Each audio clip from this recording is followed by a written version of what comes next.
오늘의 주요 뉴스입니다. 대기질 환경이 악화되자 정부가 경로당에 공기청정기를 보급하는 사업을 벌이고 있습니다.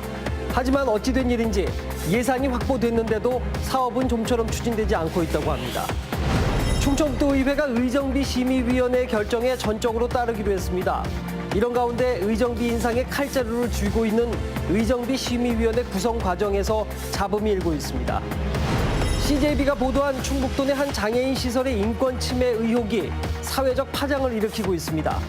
장애인 인권단체들이 충청북도의 지지부진한 구속 대책을 강도 높게 비판했습니다. 충북 지역 초중고 학생들 사이에 독감이 급속도로 번지고 있습니다. 지난 1일까지 도내 학생 가운데 독감에 걸린 학생은 1,475명으로 한 주 사이에 62%나 증가했습니다. 네, 여러분 안녕하십니까? CJB 8시 뉴스입니다. 연일 미세먼지 황사까지 기승을 부리고 있습니다. 이렇게 대기질 환경이 악화되자 정부가 어르신들을 위해서 경로당에 공기청정기를 보급하는 사업을 벌이고 있습니다. 네, 그런데 어찌된 일인지 예산이 확보됐는데도 사업은 추진되지 않고 있다고 합니다. 그 이유를 홍우표 기자가 취재했습니다. 보건복지부는 당초 이달 말까지 전국 경로당에 공기청정기를 설치하는 계획을 세웠습니다. 25%만 국비 지원을 하고 나머지는 시도비 부담입니다. 청주시는 1,042개 경로당에 1,857대를 보급하기 위해 24억 원의 예산을 확보했습니다. 그런데 아직 입찰 공고 기준조차 세우지 못했습니다. 공기청정기를 잘못 구입하면 필터 교체 등 사후 관리 문제로 애물단지가 될 수 있고 게다가 관리 비용도 자치단체 몫이기 때문입니다. 그러니까 입찰 방식하고 이제 유지 보수 기간 이거를 4개 구청이 공이 같은 시기를 맞춰야 되는 게 왜 그러냐면 유지 보수를 하려면 예산을 세워야 되니까 일치를 시켜주려고 하는 거죠. 그걸 협의 중. 꼼꼼한 사후 관리를 받기 위해서는 렌탈이 유리해 보이지만 보건복지부는 구매하라는 확고한 지침을 내렸습니다. 예산의 대부분이 지방비지만 자치단체의 보급 방법에 대한 여지를 주지 않은 것입니다. 결국 이 사업은 해를 넘기게 됐습니다. 제일 중요한 게 어르신들이 이걸 바꿀 수가 없잖아요. 지금 보면 복지부 지침만 따지고 있다 보니까 행정에서는 손을 놓고 있는 건데 우리 청주시의 소신을 가지고 청주시가 24억 원을 확보하고도 예산 집행을 하지 못하고 있는 현실은 이 사업이 얼마나 졸속 추진된 것인지를 여실히 보여주고 있습니다. CJB 뉴스 홍우표입니다. 네, 지방의원들의 의정비 인상 움직임이 논란이 되는 가운데 충청북도의회가 의정비 심의위원회 결정에 전적으로 따르기로 했습니다. 최근 일부 시군의회에서 감지되고 있는 큰 폭의 인상 움직임에도 영향을 미칠 전망입니다. 조용관 기자의 보도입니다. 도내 지방의회 맏형격인 도의회가 의정비 심의위원회의 결정을 조건 없이 수용하기로 했습니다. 의정비 심사천에 제출하는 별도의 의견서를 내지 않기로 한 겁니다. 의정비 현실화 목소리도 있었지만 여론을 무시할 수 없다는 의견이 더 많았습니다. 심의위원들이 심층적으로 자료나 근거를 가지고 논의하는 데 있어서 저희가 기준을 제시하는 것들은 적절치 않다고 보고요. 도의회의 결정은 최근 일부 시군의회에서 감지되고 있는 큰 폭의 인상 움직임에도 영향을 미칠 전망입니다. 실제로 제천과 괴산의회가 공청회와 여론조사를 통해 2.6% 이상의 인상을 추진하기로 했고 청주시의회 등은 눈치를 살피고 있습니다. 10년 동안 이제 동결을 해가 버렸다 이제 돈에 이제 취하네요. 비상으로 좀 물려줘야 되지 않느냐. 그렇게 의원님도 그런 얘기를 많이 하시고. 사실상 의정비 인상에 칼자루를 쥐고 있는 의정비 심의위원회 구성 과정에서는 잡음도 일고 있습니다. 인상에 반대하는 시민단체 관계자를 심의위원회에서 고의적으로 배제했다는 겁니다. 도의원들의 활동을 모니터한 단체만 제외시킨 것은 사실 이해할 수 없고요. 이것이 의정비를 대폭 인상하기 위한 충북도의 그런 꼼수가 아닌지 심히 염려됩니다. 이런 가운데 세종과 전남을 제외한 전국 광역의회 대부분은 공무원 보수 인상률 수준에서 의정비를 올릴 것으로 알려졌습니다. CJB 뉴스 조윤광입니다. 다음 뉴스입니다. 충북에서 4번째 시가 탄생한다면 아마도 그 가능성은 진천군이 가장 커 보입니다.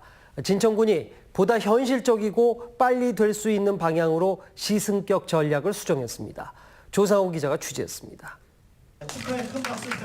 덕산면 인구 2만 명 돌파의 주인공은 경기도 과천에서 이사온 강옥구 씨입니다. 충북 혁신도시 공공기관 직원으로 가족 3명이 모두 전입했습니다. 앞으로 진천군청에서 진행하는 사업이 잘 진행되어서 더욱 살기 좋은 진천군이 되었으면 좋겠습니다. 고무적인 건 혁신도시 인구 증가의 77%가 타시군 유입으로 진천읍의 인구는 3만 명선을 그대로 유지하고 있다는 점입니다. 이에 따라 진천군은 도농복합시로 승격할 수 있는 4가지 방안 중 기존에 추진했던 인구 15만 명 대신 진천읍 인구 5만 명 달성으로 궤도를 수정했습니다. 인구 5만의 도시지역을 적용할 때 갖춰야 하는 시행 영상의 2가지 조건, 즉 도시적 산업 종사자 비율과 재정 자립도는 이미 충족된 상태입니다. 15만 명이 되려면 저희들이 계산해 보니까 2030년이 가능하고 진천읍을 5만 명을 넘기는 거는 2025년이면 가능합니다. 진천읍 인구 5만 명 달성을 위해 진천군은 교성지구 도시개발 사업과 성석지구 도시개발 사업, 행복주택 건립 사업 등에 속도를 내고 있습니다. 반경 10km 안쪽에 130만 평 정도의 산업단지가 있습니다. 외지에서 다니는 근로자들에 대한 정주 여건 확보와 추가로다가 진행이 되는 산업단지에 대해서 선제적으로다가 정주 여건을 확보하기 위해서 진행을 하고 있습니다.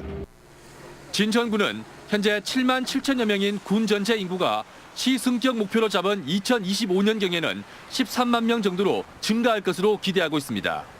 CJB 뉴스 조상우입니다. 네, CJB가 보도한 충북도 내 한 장애인 시설의 인권 침해 의혹이 큰 사회적 파장을 일으켰는데요. 장애인 인권단체들이 충청북도의 지지부진한 후속 대책을 강하게 비판하면서 목소리를 높였습니다. 정진규 기자입니다. 장애인 단체들이 도지사 집무실 앞에서 강하게 항의합니다. 장애인 인권 침해 의혹에 대한 조속한 대책 마련을 요구하며 도지사 면담을 요구하는 겁니다. 권한을 주지 않아요, 도지사님께서. 그걸 어떻게 과장님이 해결하시겠어요? 보은의 낡은 모텔에서 생활하던 발달 장애인에 대한 CJB의 실태 보도가 전해지자 충북도와 보은군은 곧바로 진상조사에 착수했습니다. 하지만 장애인 단체들은 후속 조치가 지지부진하다며 2차 집회를 개최했습니다. 충청북도하고 보은군은 대책이 없습니다. 오히려 민간에서 대책을 마련해서 왔고요. 장애인 단체는 보도 직후부터 해당 시설 폐쇄와 관련자 징계, 장애인 쉼터 마련 등을 요구해 왔는데도 지금껏 이뤄진 게 아무것도 없다며 충북도의 뒷짐 행정을 강하게 비판했습니다. 그냥 관련법이나 이런 것들이 강하지 않다는 이유만으로 나몰라라 하고 있는 모습이 너무나 보여지기 때문에 충북도는 조사 결과에 따른 조속한 후속 조치를 취하겠다고 해명했습니다. 100% 반영을 위해서 앞으로 더 노력하겠다는 말씀을 드리는 거고요. 한편 장애인 단체는 충북도의 대책이 마련될 때까지 시위를 이어나가겠다고 밝혔습니다. CJB 뉴스 정진규입니다. 충북 지역 초중고 학생들 사이에 독감이 급속도로 번지고 있습니다. 충북교육청에 따르면 지난 1일까지 도내 학생 가운데 독감에 걸린 학생은 1,475명으로 한 주 사이에 62%나 증가했습니다. 도내 학생 1,000명당 8.34명꼴로 질병관리본부의 인플루엔자 유행주의보 발령 기준인 6.3명을 훌쩍 뛰어넘었습니다. CJB가 보도한 충주의 한 사찰의 불법 진입도로 확장 공사와 관련해 충주시가 검찰 고발과 원상 복구에 나서기로 했습니다. 하지만 복구까지는 상당한 시간이 필요해서 인근 주민들의 피해가 늘고 있습니다. 장훈석 기자입니다. 수백 미터에 달하는 산허리는 잘려나갔고 2미터 이상 조성된 석축으로 인해 마을길은 차량 통행마저 어렵습니다. 모두가 보존산지를 무단 훼손한 불법 행위입니다. 충주시는 진입도로를 불법 확장한 사찰을 검찰에 고발하고 복구 절차에 착수했습니다. 성토든 절토든 도로를 했을 때 50cm 이상이 되면은 그는 개발행위 허가를 받아야 됩니다. 하지만 복구까지는 상당한 시일이 걸릴 것으로 보입니다. 겨울철엔 산림복구와 도로 철거가 불가능해 내년 봄이 돼야 작업이 가능하기 때문입니다.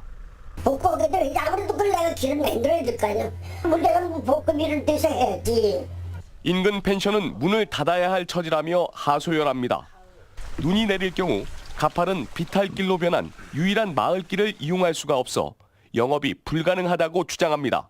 미끄러워서 그래서 그 눈을 제가 다 쳐가지고 물이 그리고 올라갔다니까요. 그 위에서 아무리 내려다보지도 않고요. 불법 행위는 확인됐지만 복구가 늦어지면서 피해는 고스란히 주민 몫이 돼버렸습니다.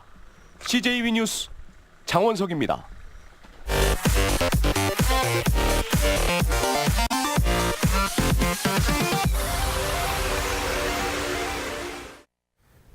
네, 날씨가 추워지면서 김이 모락모락 올라오는 포장마차 어묵 생각하시는 분들 많으실 텐데요. 3개만 먹어도 하루 섭취해야 할 나트륨 기준량을 채울 정도로 나트륨이 많이 포함된 것으로 조사됐습니다. 이태현 기자가 취재했습니다. 얼어붙은 몸을 잠시나마 녹여주는 뜨끈한 어묵 국물. 겨울철 국민들의 대표 길거리 간식입니다. 어묵 제품 대부분 나트륨 함량치에 경고등이 켜졌습니다. 한국소비자원이 시중에 판매되는 21개의 어묵을 조사한 결과 100g당 평균 나트륨 함량은 1일 영양성분 기준치의 33%에 달했습니다. 3개만 먹어도 하루 섭취량을 모두 채우는 겁니다. 대체적으로 조리에 쓰이는 사각형 제품이 핫바형 제품보다 나트륨 함량치가 높았고 이 중 한 제품은 어묵 한 장이 하루 나트륨 기준량의 60%를 넘기도 했습니다. 살짝 데쳐서 조리를 하시거나 간을 할 때 소금이나 간장 사용량을 좀 줄이는 것이 좋을 것 같습니다. 한편 5개 제품은 실제 측정량보다 나트륨이나 지방의 함유량을 적게 표시한 것으로 드러나 시정 명령을 받았습니다. CJB 뉴스 이태현입니다. 내일부터 통학버스 운행을 전면 중단하기로 했던 충북 셔틀버스 노조가 학생들의 기말고사가 끝나는 15일 이후로 운행 중단을 연기했습니다. 이들은 통학버스 노동자들의 생존권을 위협하는 전세버스 조합의 민원이 계속되고 청주시에서 자가용 유상운송 허가 신청을 받지 않는다면 통학버스를 전면적으로 멈추겠다고 주장했습니다. IMF 관리체제 당시 출범해서 충북을 대표하는 경제단체로 성장한 충북경제포럼이 오늘 창립 20주년을 맞았습니다. 이병구 충북경제포럼 대표는 청년기를 맞이한 충북경제포럼이 지역 현안을 고민하고 정책 대안을 제시하는 충북의 대표 경제단체로 거듭나자고 강조했습니다. 경제인들은 충북경제 4% 조기 실현을 위해서 최선을 다할 것을 결의하고 현 경제 상황에 대한 정보를 공유했습니다.